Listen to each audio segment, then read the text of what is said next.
Masalimo 119 verse 105 mawanu ndiye nyali ya kumapazi anga, ndiye unikira panjira panga. Dziko lapansi lakhala likugwiritsa ntchito mababu icecom, akhala kugwiritsa ntchito nyali za koloboyi kupazikatha parafini zimathima. Komano mawu a Mulungu ndi moyo, mawu a Mulungu ndi nyali imene tsiku ndi tsiku moyo wathu angathe kugwira nafe ntchito.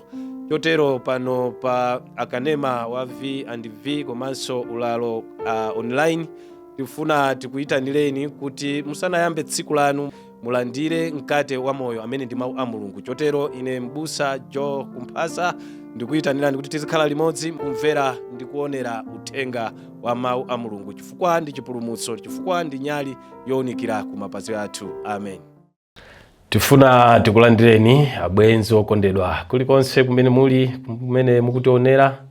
Tabweranso ndi uthenga wabwino, mawu a Mulungu pyolera m'buku lopatulika. Tikuwerenga Mafumu wachiwiri chapter 4 verse 8 tikulekeza 37. Tikupeza za mzimayi wa ku Sunemu amene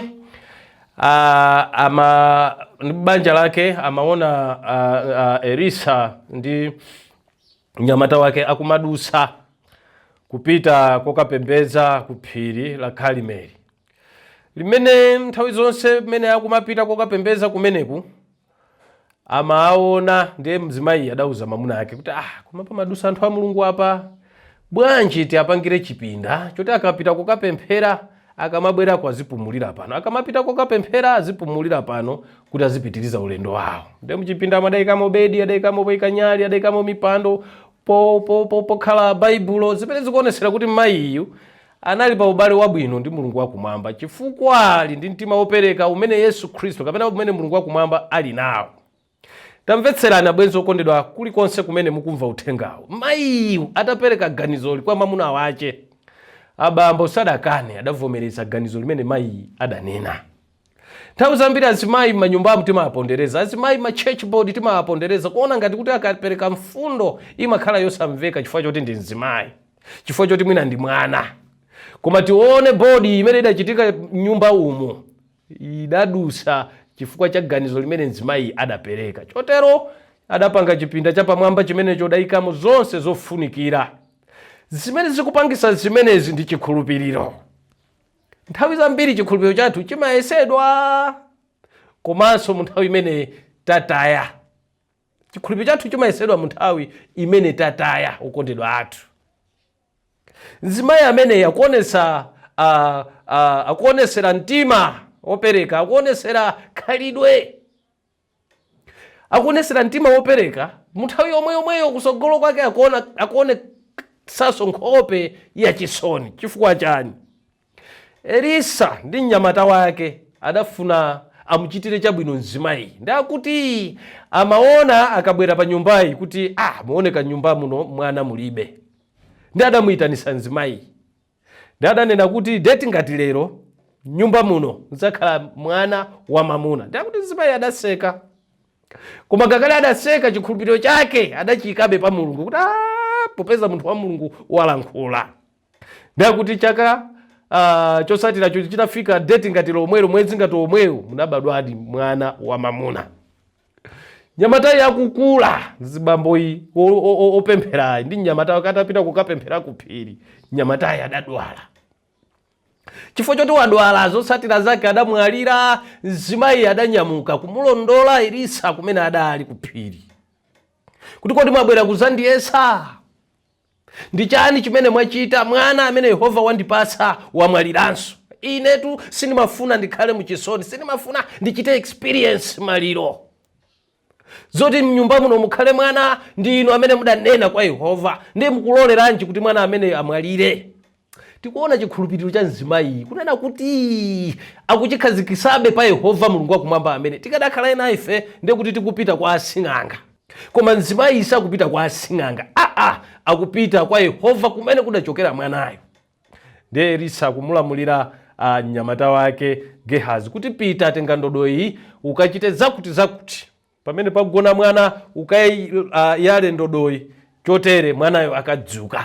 Koma ukamapita ku nyumbako munsewu musalankhulane ndi wina aliyense. Zosatira zake nyamatayo adalankhula ndi wanthu. Atakafika ku nyumbako mwana sadadzuke chifukwa wasokoneza zimene adauzidwa, wasokoneza chizimba chichewa chake tinene choterocho. Zimayiyu adawumirirabe kumulondolanso Elisa, chotero Elisa adabwera yekha nagwada pa mwanayu namuuzira mpweya napemphera, mwanayu adadzuka. Zimene zikutanthauza kuti ngakhale titafa lero tili mwa Yesu Khristu, siku lina tiuka. Yesu Khristu atidzutsa monga mmene adamudzutsira mwanayu. Zikungosoweka chikhulupiriro chathu tichikhazike mwa Yehova amene, chikhulupiriro chathu chizaze mwa Yehova amene. Chotero abwenzi okondedwa, kulandira anthu pa banja pathu, kulandira wanthu ku mpingo kwathu, kulandira wanthu ku dziko lathu zimaonesera kuzichepesa. Chikhulupiriro chimazagonjetsa zofoka zimene tikukumana nazo kutayika kwathu. Mulungu wakumwamba akudzutsa, ali ndi mphamvu yodzutsa banja lathu limene latha. Yesu Khristu ali ndi mphamvu yodzutsa business yathu imene yasokonekera. Yesu Khristu ali ndi mphamvu yodzutsa ntchito yathu imene yatha. Abwenzi okondedwa, tidayenera tikhulupirire Mulungu ameneyi kuti atidzutsenso machitachita athu, moyo wathu wauzimu. Moyo wathu wauzimu mwina unasokonekera kalekale, sitipempheranso iyayi, sitiyimbanso nyimbo za Yehova. Yehova Mulungu wakumwamba ndi wokonzeka lero kuzutsanso chikhulupiriro chathu, kuzutsanso chidwi chathu, kuzutsanso uzimu wathu. Chotero tinkhulupirire Mulungu amene mu nthawi yopweteka, tinkhulupirire Mulungu amene mu nthawi ya imfa, tinkhulupirire Mulungu amene mu nthawi imene tilibe ndalama, tinkhulupirire Mulungu amene nthawi imene tili mu njala, tinkhulupirire Mulungu amene nthawi iliyonse ngakhale tili mu mtendere. Chotero Mulungu wakumwamba abwezerese mitima yathu, Mulungu wakumwamba abwezerese moyo wathu, Mulungu wakumwamba abwezerese kalikonse kamene kanatayika, kandi banja lathu abwezerese, kandi business yathu abwezerese. Mulungu wakumwamba akudalitseni kulikonse kumene muli. Tiwerame kuti tipemphere. Atate, mu dzina la Yesu Khristu tikuthokoza mwalankhula nafe mu phunziro ili. Taona mzimayi chifukwa cha chikhulupiriro chake adapempha anthu a Mulungu kuti azipumulira pa nyumba pake, adamangira chipinda zotsatira zake. Mulungu wakumwamba adamkomera mtima mayi nampasa mwana, mwanayo kupapita kwake adamwalira. Anthu a Mulungu adampempherera mwanayo nakhalanso ndi moyo. Tikupempherera mabanja athu, tikupempherera ntchito zathu, tikupempherera dziko lathu, tikupempherera mpingo wathu kuti mubwezeresenso ukhale ndi moyo monga mmene mudabwezeresera moyo kwa mnyamatayo. Mu dzina la Yesu Khristu tapemphera, amen.